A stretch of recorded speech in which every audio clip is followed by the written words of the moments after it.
la parte de traumatología infantil. Algunas son cosas complementarias, pero siempre es bueno, ¿no?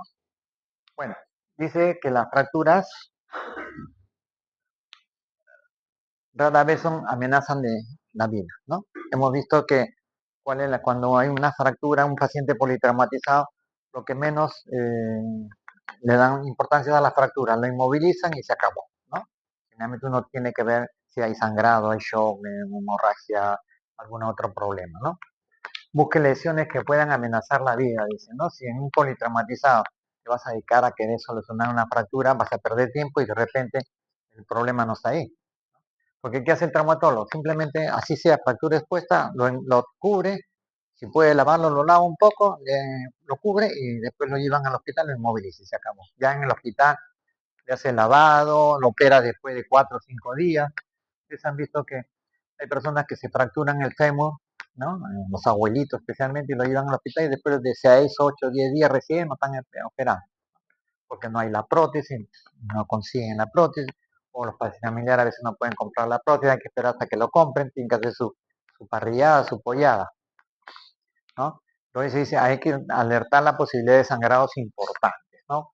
Cuando uno está sospechando de una fractura de pelvis y de fémur, ahí sí hay que tener un poquito más de consideración, no en el sentido de solucionar la fractura, sino reponer líquido, porque después vamos a ver la cantidad de líquido que se pierde en una fractura de...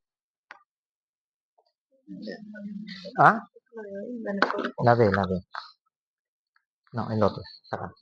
Porque no ha firmado. ¿No? Entonces decía que hay que tener, porque en las fracturas de pelvis, vamos a ver ahí la cantidad de líquido, de sangre que se pierde, ¿no? Este es un recordaris, ya más o menos saben ustedes cómo se clasifican las fracturas abiertas o compuestas, porque hay protrusión de la piel, hay peligro de contaminación. Las cerradas no tienen ninguna comunicación al exterior. Y el peligro de las fracturas es que se produzcan lesiones del paquete vasculonervioso, ¿no? Puede afectar la arteria, la vena, linfático, nervio, como vamos a ver después, ¿no? Pues, las fracturas pueden ocasionar sangrar profundamente y hacer hemorragia interna, especialmente la de pelvis, ¿no? Un recordar, ya al iniciar la clase hicimos las luxaciones, dice que es imposible saber si hay una fractura combinada con una luxación. Siempre que hay un traumatismo, ténganlo presente, y si tienen la facilidad de hacerlo, háganlo. No pierden nada, al contrario, ganan más. Muchos de los traumatismos aparentan ser contusiones, ¿no? Pero son pequeñas fracturas, lo que llaman fisuras, o son pequeñas fracturas no desplazadas. Entonces, si uno no le toma una placa, no la vas a descubrir. Cuando hay una luxación, siempre también hay que tomar una radiografía, antes y después de la reposición. Antes para saber el grado de compromiso y si hay alguna fractura, porque hay frecuentes también las luxofracturas, ¿no? Frente a un traumatismo. Cuando no hay traumatismo de por medio, entonces uno puede decir, bueno, no va a haber, ¿no? Por ejemplo, en una luxación de hombro, no hay problema de fractura de hueso, hay problema de ligamento, que muchas veces la radiografía no, pero siempre por motivos médicos legales, siempre hay que sacar. No sé si les he contado al otro grupo, ¿sí? Conozco de un caso que una persona, una señora, se cae, creo, y se hace una pequeña, una contusión en muñeca.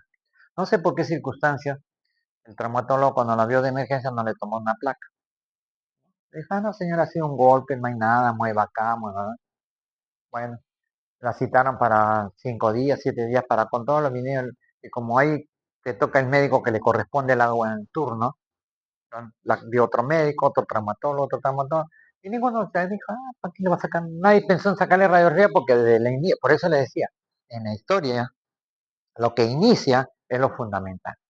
Yo no voy a estar haciendo nuevamente historia, señores, no. Veo la historia, no dice nada de fractura, fueron controlando como 5 o 6 médicos, y después la señora se quejaba de dolor, y le daban antiinflamatorio, fisioterapia, y después se fue a un policlínico particular y le toman una radiografía y le encuentran una fisurita. Eso bastó para que la señora demandara al hospital y a los médicos, que hasta ahora creo que sigue el juicio, ya yo salí del hospital hace tiempo, pero ella aducía de que por esta pequeña contusión y esa pequeña había inmovilizado todo el brazo y que había perdido el trabajo. Y la persona ya era con sus otros intereses económicos, ¿no? No era una verdadera complicación. Pero tú sabes que el juez acepta todo, ¿no? Cuando hay demanda, el juez tiene que demostrar. Hasta una vez fui yo a declarar, porque como en ese tiempo yo estaba de director general, entonces siempre el director que es en la cabeza de un hospital tiene que ir a declarar. Pero por eso siempre por razones médico-legales, y más actualmente que ahora la gente, con la cuestión esta de que tiene el Facebook, el Google, cualquier cosa que tiene inmediatamente lo, ¿no? Por eso a veces los pacientes dicen, doctor, quiero que me haga una resonancia. ¿Por qué te vas a hacer resonancia? ¿Qué tiene? Si no tienes nada, no, sí, doctor, yo quiero que me haga una resonancia. Ah, bueno, quiere, ya pues, te la mando, pero anda, paga pues tu resonancia, que te cueste 1.000 soles, 2.000 soles, depende, ¿no? Porque por esos problemas legales. El paciente ya va preparado, porque ya les he dicho, así como ustedes cuando tienen alguna duda entran al Google y cuando quieren dar examen virtual abren su Google, igualito. Los pacientes ya van con una idea, no dicen radiografía, no, de frente quieren tomografía, quieren resonancia. Entonces, siempre en las luxaciones, por eso dice, es imposible saber si una fractura está combinada o no con una luxación. Son verdaderas emergencias que comprometen el diagnóstico.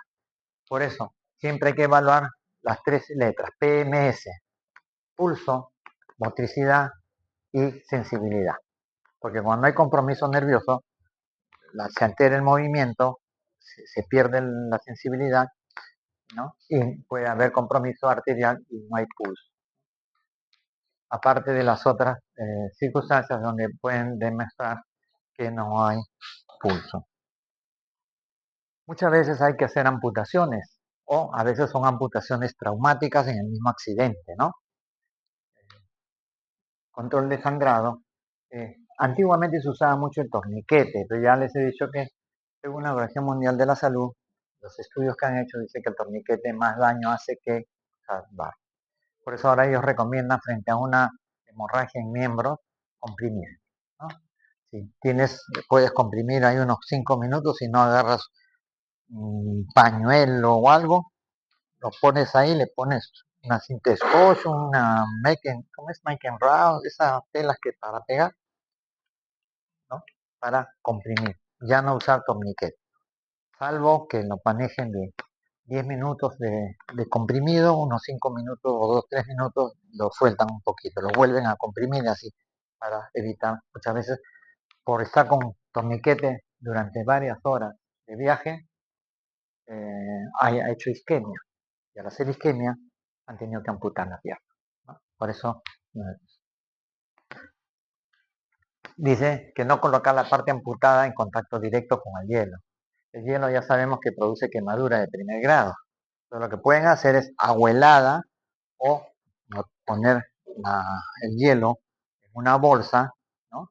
De plástico, una bolsa de tela, ¿no? O hay unos termitos, ¿no?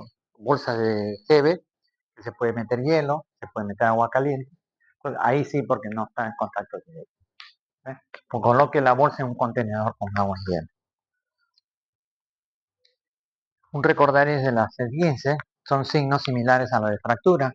La radiografía es necesaria para diferenciar. Toda contusión en una articulación hay que tratarlo como si fuese una fractura. Su radiografía y punto. Con eso salvan mucho. Si hay mucho dolor en la extremidad, inmovilizarla. Cuando se presenta una herida por esto de esta magnitud, miren, ¿no? Una herida que es traumática, ¿no? Hay pérdida de sustancia. Entonces, cubrirla, no tocarla ni cubrirla con un apósito. El uso de torniquetes es raro, hay que evaluar las tres letras, PMS, y ya saben ustedes qué significa. Hay accidentes donde se presentan los objetos empalados, ¿no? Se los he explicado y lo han visto cuando hicimos atención del politraumatizado. Hay gente que se cae sobre una reja y se incrustan los fierros, que a veces tienen los bomberos que agarrar su sierra eléctrica y cortarlo, no sacarlo, porque al sacarlo va a sangrar más. Porque al estar ocupado la luz de la herida, eso sirve como un tapón, entonces no sangra, ¿no? Entonces, cuando tú lo sacas, ahí se sangra y se puede morir el paciente, ¿no? Salvo que sean objetos en la mejilla, que esté sangrando, por ejemplo, en la nariz y todas esas cosas, que va a tener mayor repercusión desde el punto de vista físico, ¿no? Porque se puede tragar la secreción y puede asfixiarse o hacer neumonía de aspiración, ¿no? Dice, no retire el objeto, está con rojo ahí. El síndrome compartimental es una patología secundaria a un proceso traumático. Eso lo vamos a hacer en la próxima clase, un poquito más detallado, cuáles son las causas, cómo se trata un síndrome compartimental. Pero les voy adelantando que en el síndrome compartimental generalmente es en los miembros superiores o inferiores. Ustedes saben que cada músculo tiene una cubierta, que es una aponeurosis propia de cada músculo, y esos paquetes de músculo están cubiertos por otra aponeurosis global, ¿no? Si son los flexores, todos esos flexores están cubiertos por otra aponeurosis, para que los músculos, cuando hagan su función, no hagan este movimiento, por eso tienen que estar empaquetados, ¿no? Y entre músculo y músculo, aponeurosis y aponeurosis, hay un pequeño espacio. Cuando se produce un traumatismo, por ejemplo, en miembro superior, se produce hemorragia, se produce derrame líquido linfático. Entonces, ¿qué hace? Se mete entre las aponeurosis y al meterse va haciendo compresión, ¿no? Entonces, al comprimir, va comprimiendo el músculo, va comprimiendo la arteria, va comprimiendo la vena, entonces el miembro se va hinchando y no circula la sangre. Entonces, el paciente puede tener los dedos cianóticos o pálidos, ¿no? Y si es que no es tratado a tiempo, el síndrome compartimental puede necrosarse todo.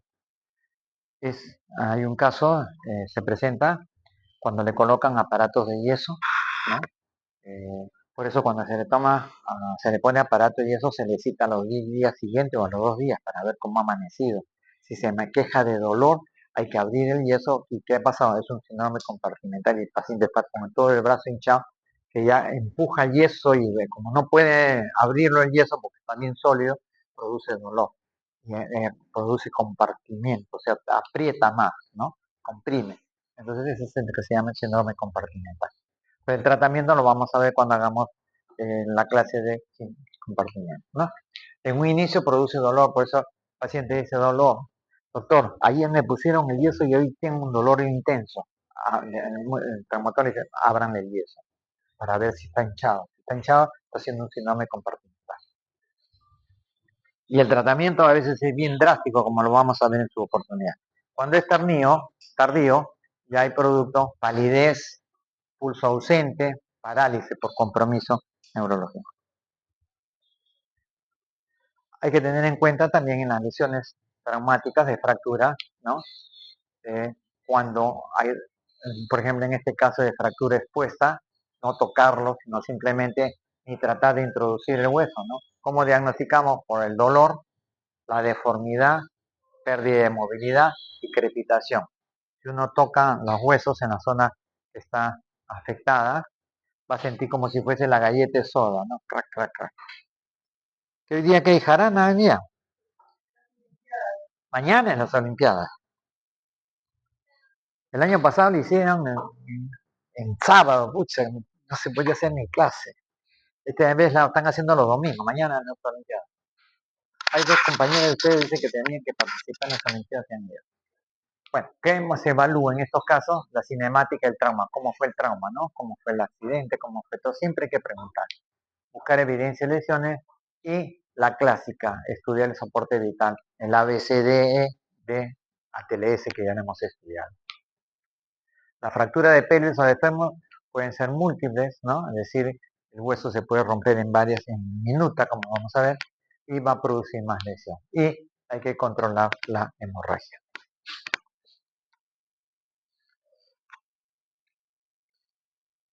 Miren la cantidad de sangre que se pierde en determinados tipos de fracturas, ¿no? Si es una fractura de pelvis, miren, hasta 3 litros pueden haber.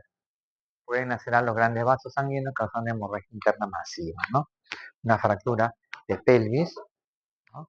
Hay que tener mucho cuidado. El traumatólogo, lo que hace en ese caso simplemente recomienda hidratación, sangre y inmovilización.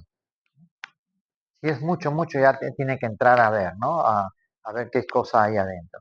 pero generalmente, como es una caja un poco sólida en su contorno, entonces ya la hemorragia no sigue más, llega a un tope y ahí se queda, ¿no? No, ya se coagula. Pero el tratamiento ya tiene que verlo después. Claro, aquí ya tenemos un tratamiento en conjunto con el cirujano, ¿no? Ver qué otra parte del cuerpo está sangrando, que si es un accidente. Miren, en una fractura de fémur cerrada, hasta un litro puede haber en la cavidad, en la zona, ¿no? Que puede ocasionar desbalance dependiendo de la persona. Por ejemplo, un viejito de 60, 70 años que está caminando en su casa y se golpea simplemente con la cómoda, con el banquito, o se tropieza con la pared porque tambalea, se puede producir fractura de fémur. O a veces están caminando, voltean así y se quiebran, ¿no? ¿Cuántas veces los abuelitos por ir al baño se tropiezan, se caen, se producen las fracturas? Porque sus huesos ya han perdido la capacidad de retener el calcio. Hay fracturas múltiples que pueden causar hemorragia, que amenazan la vida sin pérdida de sangre externa. Son las hemorragias internas, ¿no? Cuando uno evalúa las fracturas, hay que ver si hay deformidad, si hay signos de contusión, signos de abrasión quiere decir que la piel se ha lacerado, ¿no? Puede haber penetración, cuerpos extraños, empalamiento, puede haber quemadura, como ya lo hemos visto. Hay mucha sensibilidad al tacto, apenas uno le toca duele, puede haber perdido parte de piel y puede estar edematoso. Siempre hay que evaluar el pulso, la motricidad y la sensibilidad. El manejo, desde el punto de vista de emergencia, es lo que se conoce como el nombre de ferulación, cuando se trata de fracturas, ¿no? Es decir, inmovilizar. ¿Para qué ocasiona esto? Ocasiona disminución del dolor, evita que más daño, porque si es una fractura expuesta, después de haberla recubierto, va a estar en movimiento, el hueso va a estar cortando, ¿no? Con el movimiento va cortando el músculo, va cortando las venas, las arterias y puede dañarse más, ¿no? Al inmovilizarlo, impide el sangrado y es un mejor pronóstico. Aquí ya llegó la ambulancia, miren, ahí está, ferulado, ¿no? Es decir, ahora, ¿cómo hacer una férula? De los que tengan a la mano. Si están en un sitio, cartón, agarran un cartón, lo doblan en dos y lo ponen ahí y lo inmovilizan. Si la fractura es a nivel de rodilla, inmovilizan parte superior y parte inferior, ¿no? Y igualito, si es en brazo, ahora vamos a ver cómo se hace la inmovilización, ¿no? ¿Cuáles son las reglas generales antes de colocar una férula? Hasta un palo de escoba sirve como una férula, ¿no? ¿Sabe por qué? Deben visualizar adecuadamente la parte lesionada, registren la sensibilidad si hay circulación y después de férulas, ¿no? Porque a veces la férula la pones muy ajustada y también le estás comprimiendo el pulso, entonces no hay circulación. Heridas abiertas deben cubrirse con apósito.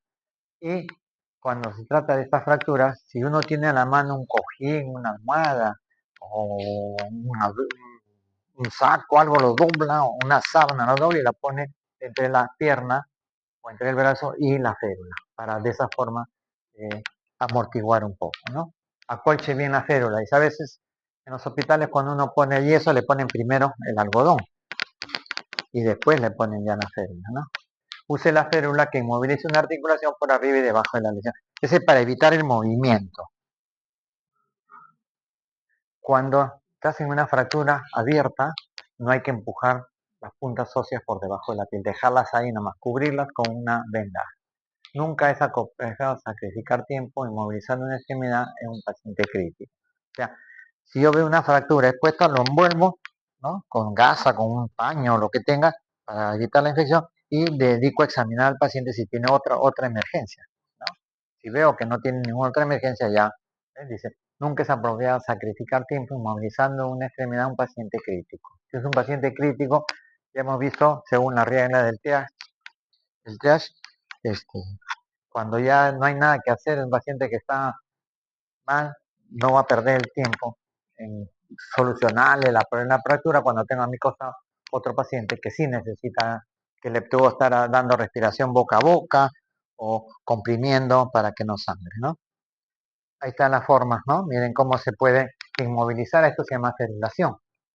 Cuando hay una fractura de clavícula, miren, hay deformidad, entonces uno trata de hacer un vendaje en 8, ¿no? Para que la persona esté así y le quitas el dolor y ya lo llevas. ¿Cómo puedes inmovilizar un hombro, ¿no? O un brazo? Miren, con una eh, con una sábana o con unas chalinas o esos pañuelos que se usan a veces en la casa que los enterramos y se los ponen acá en el cuello, puedes hacer una férula, ¿no? ¿Ves? Más frecuentemente fracturada, cabestrillo y fijación. Ahí está, una forma de hacer una ferulación a la criolla, como se dice, ¿no? Miren, simplemente con tela, una sábana, un par de, con dos sábanas, una la enrollas como si fuese una soga y con eso lo amarras, ¿no? Y ya ahí lo llevas al hospital para que den el tratamiento, ¿ves? Cabestrillo no reduzca fracturas del área superior, cabestrillo y fijación, ¿no? Miren, otra forma de ferular, ¿no? Con una madera, ¿no? Si no tienen algo, con una madera pueden inmovilizar, con un palo de escoba o algo. Miren, ahí está. Y después le ponen venda, le ponen un pañolón, ponen una sábana, le enrollan para inmovilizar.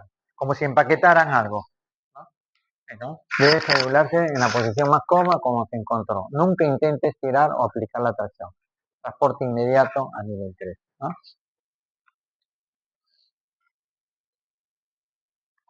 Acá tienen otra forma de ferular, ¿no? Miren, aquí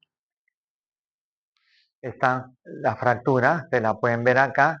Entonces, como lo están entre dos, uno va jalando un poquito la mano, no, sin jalar mucho tampoco, sino para poner, y lo están poniendo sobre una madera o sobre no sé qué, pero la cuestión que miren, cómo uno puede improvisarse. Si tienen hasta una fractura, un palo de escoba o dos palos de escoba, como vamos a ver, ¿no? Si hay fractura en un miembro derecho, por decir ustedes la pierna izquierda le sirve como férula. Le ponen una sábana y lo amarran ahí y ya lo llevan empaquetadito. Y ahí vamos a ver. Siempre almohadas no faltan en la casa, sábanas no faltan, ¿no? Ahí está. En fracturas de cadera es común en ancianos, eh, puede permitir soporte de peso.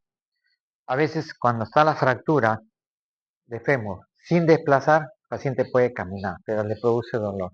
Pero cuando está desplazada, el paciente no puede caminar, pierde la estabilidad, ¿no? Por ejemplo, una fractura de peroné, el paciente entra caminando, porque el eje está en la tibia. Si se produce la fractura de tibia, ahí sí el paciente no puede caminar, incluso se fractura también el peroné. Por eso generalmente las fracturas de tibia se acompañan de fractura doble, tibia y peroné, porque el peroné es un hueso delgadito auxiliar, ¿no? Piernas usualmente está flexionada en la rodilla, usa almohadas y férula con la pierna no lesionada. En el brazo va a ser difícil porque no pueden, ¿no?, poner los brazos juntos, pero en la pierna sí, y lo empaquetan así con una sábana y se acabó y luego ya lo transportan a un hospital para que den la atención, ¿no? ¿Qué hacer en casos de luxación de cadera? ¿No? Generalmente uno se da cuenta porque el paciente, cuando uno lo ve, está así, la pierna, el pie hacia el lado, y ahí está, o tiene fractura o tiene luxación. Entonces, ustedes tratan de ponerle, ¡ay!, grita el paciente, ya, ni tocarlo, ahí nada más confirmar, ¿no? Y el paciente tiende a encogerse ¿no?, por un mecanismo de que le calme el dolor. Si tú le estiras la pierna, le duele, lo dejas ahí nomás, lo movilizas, ¿no?, y ya esperas para trasladarlo, ¿eh? No será capaz de tolerar la pierna estirada. Claro, tiene una ambulancia o cargarlo como hemos visto en las clases entre dos o tres y ponerlo en una camioneta, esas camionetas pick-up, ¿no? O si es en ómnibus que está de por medio, llevarlo en el ómnibus pero en el suelo, no en el asiento. En carro es bien difícil, en mototaxi también porque tendrías que doblarlo, ¿no?, para que entre en una mototaxi. El paciente tiene que estar estirado. ¿Ves?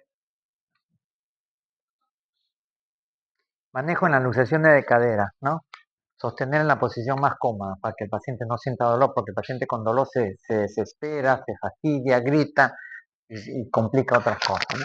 Siempre revisando el pulso, la motricidad y la sensibilidad, transporte inmediato y evalúe las rodillas por lesiones accionaria. Miren, en este caso, una fractura de fémur, ¿no? Pero ya con desgarro, miren acá, ¿no? Lesión de alto impacto de energía, potencial alto de shock. Aquí está, tienes que, con la fractura, lo único que haces es, si ves que está sangrando, comprimirlo. Inmediatamente lo envuelves y tratar el shock.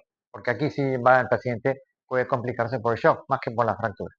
Por eso que dice la fractura debe ser vista, pero no perder el tiempo tanto en la fractura como en otras cosas, ¿no? Aquí, en algunos casos, se puede poner una férula de tracción, ¿no? Entonces, eh, eh, para que el pie no esté muy encogido, lo jalas un poquito, pero no tan fuerte, ¿no? Jalas un poquito y lo tratas de poner en una posición para poderlo inmovilizar. Mire, claro, esto ya lo tienen las ambulancias, ¿no? Generalmente, no todas las ambulancias, ¿verdad? Generalmente los bomberos sí tienen todo esto. Pantalones anti-shock o férula neumática para estabilizar. Y esa férula te sirve también como compresión para no, que no sangre. Miren, en las fracturas o luxación de rodillas, como hay deformidad, ¿no? Frecuentemente causan lesión en la musculatura. Se asocian con lesiones vasculares y muchas veces requiere amputación. Por eso, cuando hay una deformidad, inmediatamente trasladarlo y reducirlo ya en un ambiente hospitalario, no reducirlo donde está, ¿no? Manejo de una luxación de rodilla, luxación sin pulso, ya está indicando de que hay una lesión vascular. Y si hay resistencia o no hay pulso, hay que ferular en la posición más cómoda. Inmediatamente traslado a unos. Las ambulancias se clasifican en 1, 2, 3, en números romanos. La 1 es la que simplemente transporta, es un microbús y punto. Con la justa tiene oxígeno y nada más. La número 2 tiene oxígeno, tiene equipos para poner vía, todas esas cosas. Y la de 3 es la que ya tiene desfibrilador, tiene para hacer el electrocardiograma, tiene toda completa, ¿no? Son la clasificación. No todos los hospitales tienen la facilidad de tener ambulancias tipo 3. Son pocas las ambulancias en Lima, donde a veces tú llamas ¿cómo se llama esta? El SAMU, y cuando tienes que trasladar a un paciente muy complicado, tienes que pedir una ambulancia 3. Y te dicen en estos momentos no hay, está ocupada porque tienen una o dos nomás, ¿no? Por ejemplo, en el hospital sí tenemos la suerte que las 3 ambulancias son tipo 3 porque son un hospital de emergencia, ¿no? En el Casimiro, ¿no? Todo, cubrir siempre las heridas, presentan sangrado. Y aquí están viendo una fractura de tibia, ¿no? Miren que está sangrando. O sea, generalmente las fracturas de tibia rompen cuando se desplazan, rompen la piel. Porque si ustedes se tocan la parte que le llaman, dice la canilla, es la cara interna de la tibia. ¿Qué cosa hay debajo de la piel? El hueso, poquita grasa. Pero si se golpean en la parte lateral, en la parte posterior, hay musculatura que te protege, ¿no? Te puede producir una contusión o te puede ruptura del músculo, pero no te produce una fractura expuesta de esta naturaleza. ¿Ven? Miren, simplemente aquí lo han inmovilizado con una madera larga, ¿no? Esta es una camilla y estas son maderas que tienen. Miren, esta fractura simplemente se lava superficialmente, se envuelve y se deriva.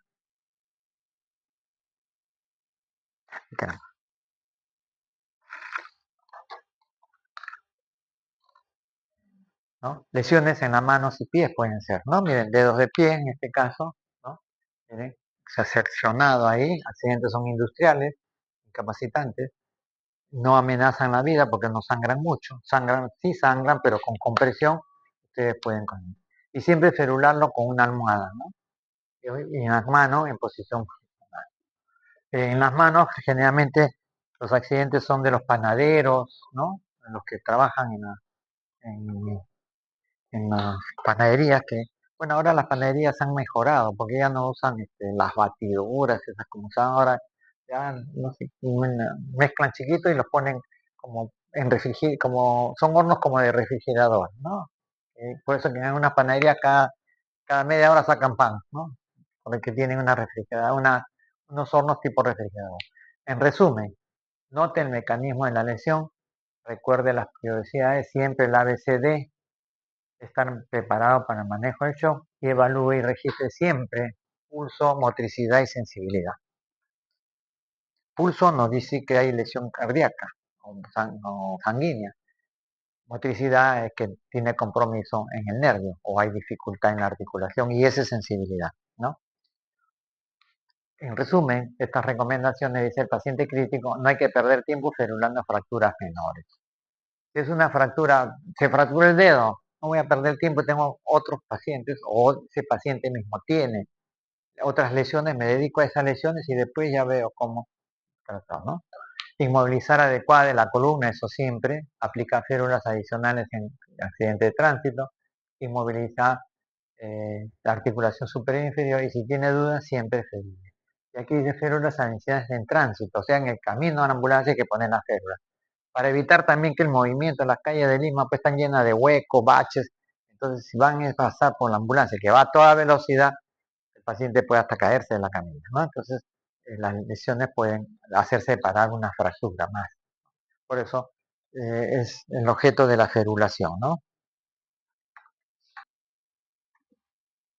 Bueno, vamos a entrar a la parte ya de fracturas, ¿no? Hemos hecho recordaris cosas complementarias a lo que ya hicimos en la clase de traumatismo, de atención del politraumatizado, atención del niño traumatizado, donde hemos hecho aplicación de las, ya conocen los diferentes tipos de fracturas, ¿no?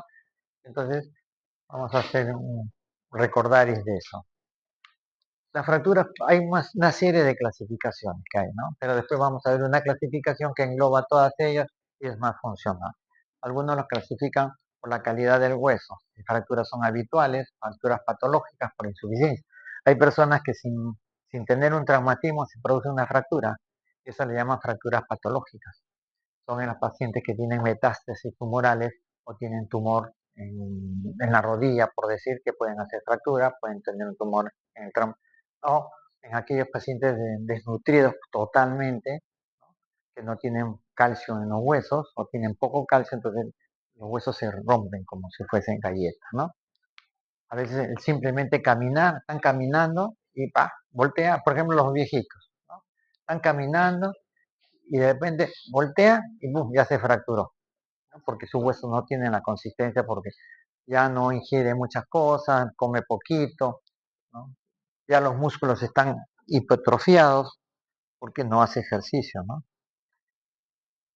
Pueden ser fracturas habituales en los casos de fracturas patológicas o por alteración, no de cansancio de la persona, sino por fatiga muscular y el estrés, ¿no? El estrés también hace que muchas personas sufran fracturas. Un paciente estresado es capaz de caminar, correr por alguna circunstancia, ¿no? Entonces puede ser también producto. Y ahí están viendo la fractura, ¿no? En el lado derecho. Miren, ¿no? Esta es la misma, el mismo paciente, pero en la toma AP anteroposterior no sale, pero en la lateral siempre sale. En caso de fractura siempre te AP es anteroposterior o PA también le pueden decir posterior anterior y lateral. Siempre hay que sacar doble, porque a veces no se encuentra, ¿no? Por el mecanismo pueden ser mecanismo directo, ¿no? La contusión cae directamente sobre el miembro, o puede ser indirecto por otras circunstancias. Acá estamos viendo una imagen donde este es un hueso largo también, a pesar de ser pequeño, por lo tanto tiene diáfisis, tiene epífisis y epífisis. Aquí tiene una ruptura de la base del metacarpiano respectivo, ¿no? De la falange. Aquí otro caso de mecanismo de ruptura indirecto, ¿no? Donde hay una lesión a nivel del platillo tibial.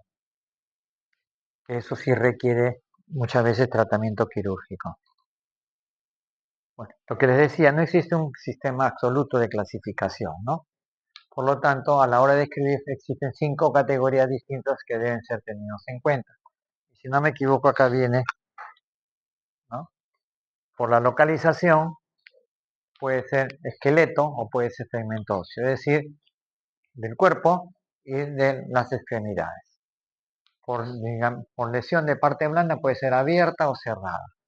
Aquí tenemos una fractura simple, sin desplazamiento, una fractura con minuta, el hueso roto en varias partes, y aquí una fractura abierta con una fractura de tipo oblicua. Esta es la clasificación que les decía que abarca todos esos aspectos, ¿no? Cada autor los clasifica así. Entonces, por la colonización anatómica pueden ser corporales, o sea, del cuerpo y de las extremidades. Ahí están viendo. Por parte blanda pueden ser abiertas o cerradas, por el patrón de interrupción puede ser completa o incompleta, por la relación de los fragmentos puede ser alineada o no alineada, y por el trazo puede ser longitudinal, transversa, oblicua, espiroidea y combinada. Y acá tenemos los ejemplos: una fractura oblicua no desplazada, una fractura con minuta, que hay pedacitos de hueso ahí, en espiral. Estas son fracturas que se presentan cuando uno hace el torcimiento brusco, ¿no? Está corriendo y bruscamente tuerce, y si ya tiene cierta debilidad puede producirse en espiral. La compuesta es la que ya, ¿no?, es abierta y desplazada. Estas generalmente son en los niños, que es el famoso tallo verde. Ya le había dicho la vez pasada que si ustedes agarran una rama verde, la quieren romper, no la pueden romper. Pero si agarran una rama seca, tranquilamente la rompen. Entonces, es como si el hueso lo torciera. Por eso le llaman fractura incompleta o de tallo en verde. Y esta es transversa, no desplazada. Puede haber transversa desplazada y una fractura simple, ¿no? Ahí están viendo la fractura simple. Entonces, esta es la clasificación que más se adapta desde el punto de vista semiológico, ¿no? En los huesos largos hay que tener en cuenta, recuerden la anatomía, ¿no?, que los huesos largos tienen un cuerpo o diáfisis y tienen dos extremos que son epífisis. Puede ser epífisis superior, epífisis inferior, en el caso de la clavícula, epífisis interna y epífisis externa, ¿cierto? Por la posición, ¿no? Entonces, en la diáfisis se encuentra la médula ósea amarilla, ¿no?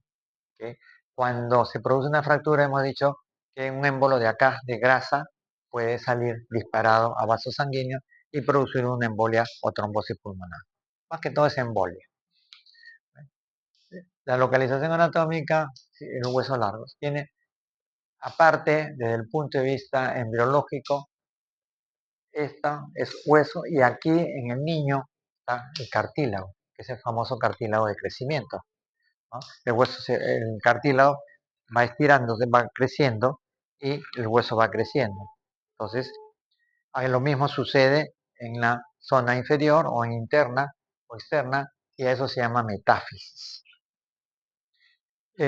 Cuando ustedes estudiaron el fémur, hablaban de cuello quirúrgico o cuello anatómico. El cuello anatómico es este, acá, la cabeza del fémur, cuello anatómico. Y el de acá es la zona más débil, por eso se llama cuello quirúrgico, que es donde se producen la mayor cantidad de fracturas, aquí. ¿Por qué? Porque hacia arriba está reforzado por la articulación coxofemoral, hacia abajo está reforzado por la articulación de la rodilla. Entonces ustedes recuerdan por física, ¿no?, los parámetros, ¿no? La fuerza sale por el lado más débil. ¿Y cuál es el lado más débil de los huesos largos? La zona de la metáfisis, porque hasta los 20, 22 años todavía muchas veces es cartílago, ¿no? Dice que algunas personas pueden crecer hasta los 25, así que todos tienen oportunidad todavía de crecer un poco, ¿no? Pero a veces son factores genéticos, factores hereditarios, que por más que te estiren, no vas a crecer, ¿no? Porque papá, mamá chiquitos, los hijos también son bajitos. Papá, mamá altos, los hijos son altos, pero a veces puede salir por ahí uno bajito, o a la inversa, papá, mamá bajitos y el hijo alto, ¿no? Que se presta a muchas interpretaciones. Ahí dicen, no es hijo porque los dos son chatos, ¿qué van a hacer? ¿No? Pero de repente un abuelo, un tatarabuelo ha sido alto, ¿no? Es como en las razas. Eh, la gente morena, después de segunda, tercera generación, pueden salir hijos morenos, ¿no? Si se, con una mujer morena con un hombre blanco, de raza blanca, el primer nacimiento generalmente sale a veces medio trigueñito. El segundo puede salir blanco, ¿no? O que el papá, pero el tercero o cuarto sí le va a salir. La cuarta generación puede salir unos bien morenitos. Por eso que en todas familias hay como es una mezcla de razas toda nuestra familia, entonces hay algunos que son menos achinados, otros más morenos, otros más claros, ¿no? Depende pues cómo han actuado los genes en ese momento. Por eso en toda familia hay siempre alguien que le dicen el negro, ¿no? Tengo en mi familia también, ¿no? Todos blancos y vende por ahí uno morenito, ¿no? Y ya le ponen el negro, ahí viene el negro Juan, ahí viene el negro Juan, ahí viene toda esa cosa, ¿no? Ya se pone su chapa automática. En las fracturas abiertas, ¿no? O blandas, hay compromiso de partes blandas de la comunicación. Aquí, ese es un paciente que ha tenido fractura es abierta, miren, ¿no? En esta posición no se ve mucho, parece que no subiese, pero en la lateral, miren cómo está, y hasta con minutas, miren. Y este es un paciente que ya ha sido operado, ¿no? Están las cicatrices, la paciente. Entonces, ¿qué es lo que podemos encontrar cuando hay fracturas abiertas o en fracturas cerradas también? Compromiso de partes blandas, huesos sobre la parte blanda, gas subcutáneo o intraarticular, cuerpos extraños, faltan fragmentos óseos en el sitio de fractura, ¿no? Generalmente en las abiertas, donde a veces por el impacto salen disparados los órganos. Aquí vemos imágenes de fracturas variables, ¿no? Si ustedes ven, se llaman por incurvación, porque el hueso está algo curvado, ¿no? Miren. Y aquí lo ven lateralmente, ¿no? Lateralmente se ve casi en su sitio, pero aquí, externa, por la vista anterior, lo ven algo curvado, ¿no? Este es el famoso tallo verde, donde se doblan los huesos, pero no se rompen, porque aquí incluso vemos que hay cartílago. Miren, este es cartílago acá. Parece que no hubiese, está separado la mano del brazo, pero toda esta zona cartilaginosa, acá están los huesos cartilaginosos, ¿no? Y en torus, cuando hay una fractura, algo oblicua, ¿no?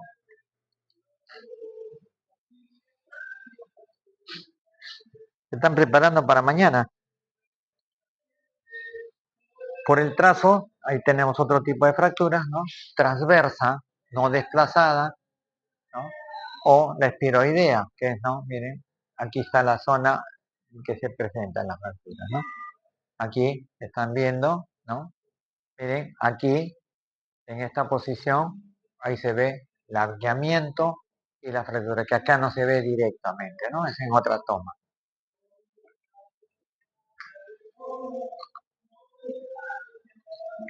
Esta es la famosa con minuta, con pedacitos, ¿no? Miren, ve. Acá hay un fragmento y aquí hay fragmentos chiquititos.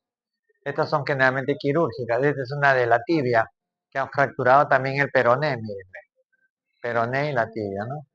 Y esto es como consecuencia de un impacto de proyectil, ¿no? El proyectil impacta y rompe el hueso y produce una fractura que puede ser oblicua, puede ser transversal, puede ser de cualquier tipo, depende del impacto, pero generalmente produce fracturas, ¿no? Y esto que está acá no es hueso, ¿eh? Estas son las esquirlas. ¿Y cómo las reconozco? Porque el hueso está menos blanco, ¿no? Y estas son las esquirlas metálicas. Si ustedes ven que el hueso agarra esta color, por más que la costilla no agarre el blanco, el denso, ¿no? Estas son las partículas de la bala, ¿no? Y ustedes saben que la bala son de este tamaño, pero tienen un casquillo, que es el casquillo que queda en el arma, y solamente lo que sale disparado es la cabecita del casquillo, ¿no? Que entra.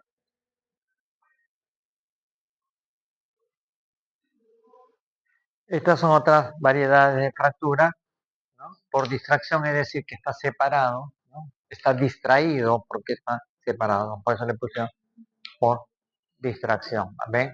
En esta posición. Y aquí hay una fractura que no ha soldado, por eso forma una pseudoartrosis. Cuando un hueso se fractura y no suelda, va a tener el movimiento. Eso se llama pseudoartrosis. Pseudoartrosis significa pseudoarticulación. Hay personas que, por ejemplo, conozco casos de que se han fracturado el codo y los han operado todo, pero persona ya de 70 y tantos años no ha soldado bien. Entonces, cuando la han revisado, ha habido una pseudoarticulación, es decir, que ella no puede hacer estos movimientos porque está separado la parte superior de la inferior, la parte ósea nomás, porque la parte vascular está. Entonces, es como si fuese una falsa articulación, ¿no? Entonces ella tiene que usar continuamente esos cabestrillos, ¿no? Para poder, con la mano sí funciona con la mano, ¿no? Pero el codo no lo puede levantar. Y eso se llama pseudoartrosis, es decir, se ha formado una especie de articulación. Hay también casos donde se presenta por cabalgamiento, ¿no? Miren, ¿no? Estas son cosas que tienen que a veces traccionar la pierna, ¿no? Cuando la van a operar, porque generalmente esto no pega con yeso, ¿no? Porque se vuelve a su sitio. Aquí, esta es la famosa fractura de muñeca, y si lo vemos lateral, la famosa figura del tenedor. Ustedes saben que el tenedor tiene la parte con una garra y la parte de los dientes, ¿no?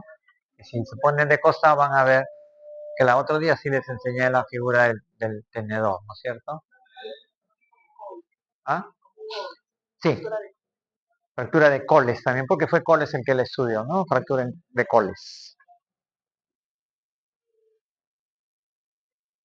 Aquí tenemos una formación de la fractura en forma angulada, ¿no?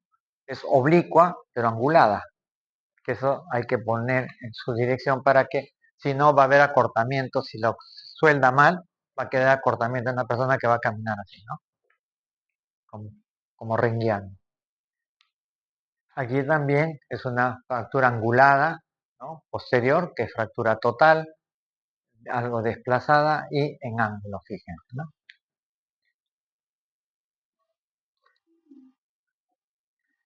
Estas son por impactación, ¿no? Por ejemplo, caes parado y se achatan las vértebras. Eso es una fractura por impactación. Aquí también es otro impacto donde probablemente ha caído también de pie y se ha roto la, en la zona superior de la tibia, ¿no? De los platillos tibiales. Aquí está un platillo, se ha roto, porque ha caído en esta posición y se ha roto. Por eso se llama por compresión. Esta es una fractura osteocondral. Condral significa cartílago, ¿no? O sea que todavía esta es una persona joven, ¿no? Que se ha producido una fractura de la parte ósea y también ruptura de la parte cartilaginosa, ¿no? Por eso se deduce que es una persona joven, ¿no? Un muchacho, unos 10 años, algo así, ¿no? Todavía tiene cartílago. Este es un caso que se presenta, ustedes saben que la cintura pélvica está formada por los dos huesos ilíacos y hacia atrás con el hueso sacro. En la etapa embrionaria están separados y después conforme van creciendo se van juntando. En el caso de la mujer queda más o menos hasta la edad fértil, queda no muy soldado. En el hombre sí suelda bien. Pero en la mujer, porque esto interviene en el movimiento del parto, ¿no? Para ampliar un poco el espacio para que el canal vaginal sea más amplio, ¿no? Si sufre, el paciente viene con una hidrocefalia, esa cosa, ya no puede salir por ese canal, tiene que hacerle cesárea, ¿no? Entonces, algo mejora. Pero hay casos de traumatismos, generalmente por accidente, donde esos huesos ilíacos se separan, ¿no? Se separan. Normalmente están ahí, por diferentes circunstancias, se rompen y se constituye la diastasis, ¿no? La separación, miren, ¿no? Esto normalmente está pegado en uniforme y esto se separa. Eso se llama diastasis de la pelvis, ¿no? Eso generalmente el tratamiento a veces lo dejan dependiendo del estado del paciente o si no lo juntan y le ponen, ¿no? Una plaquita para unirlo, porque puede tener cierta dificultad, ¿no? A veces cuando la diastasis es pequeña la dejan ahí nomás, ¿no? Pero generalmente cuando es muy amplia como esta sí es quirúrgico, ¿no? Para unirlo y le ponen un par de tornillos o ponen placas con tornillos o alambres alrededor, ¿no? Tratamiento. Todo depende del tipo de fractura. Cuando hablamos de fisis se refiere a las epífisis, ¿no? Y estas son diferentes fracturas que se presentan en la epífisis del hueso largo, ¿no? puede ser lineal, y lo catalogan por diferentes tipos, pero eso es para el especialista. Para nosotros tenemos que encontrar que son fracturas, ¿no? Puede ser lineal, puede ser con desplazamiento, que te vas a estar aprendiendo el tipo 1, tipo 2 es para el especialista, ¿no? Para el tipo 2 es transversal y oblicuo a la vez, oblicuo ascendente. La de tipo 3 es lo contrario, horizontal y oblicuo hacia abajo. Y esta es oblicua, que compromete no solamente el epífisis, sino parte ya de la diáfisis. Y esta es una fractura lineal netamente, ¿no? ¿Ah? En el examen que hace el traumatólogo, sí, pero nosotros no.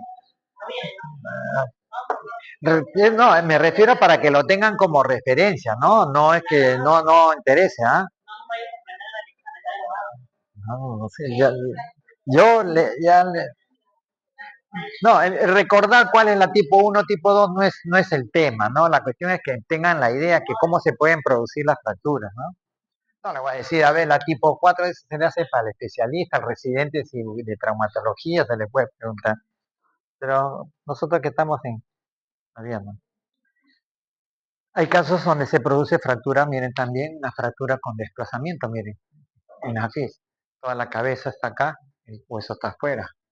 Aquí donde está la tipo 2, aquí está la fractura, ¿no? Esa es una fractura de personas que todavía tienen cartílago, porque estamos viendo que aquí hay cartílago, ¿no? Acá hay también cartílago.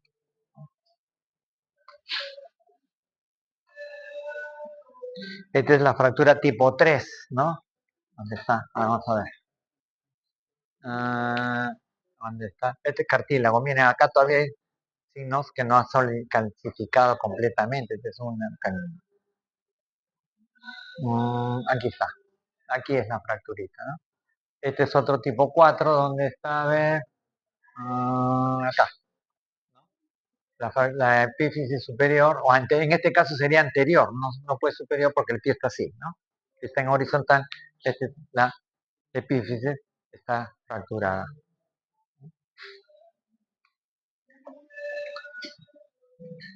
Queremos la torta, queremos que parta la torta, ¿no? Hay que ir al cumpleaños para recibir la torta. Bueno, este es, mire, lesión 6, 7, 8 ya no interesa tanto, ¿no? Lo que interesa es que pueden ser horizontales, verticales, oblicuas, ¿no? Hacia ascendentes o descendentes. El tratamiento es el mismo, porque le vas a poner su férula de yeso. Esto como resumen, ¿no?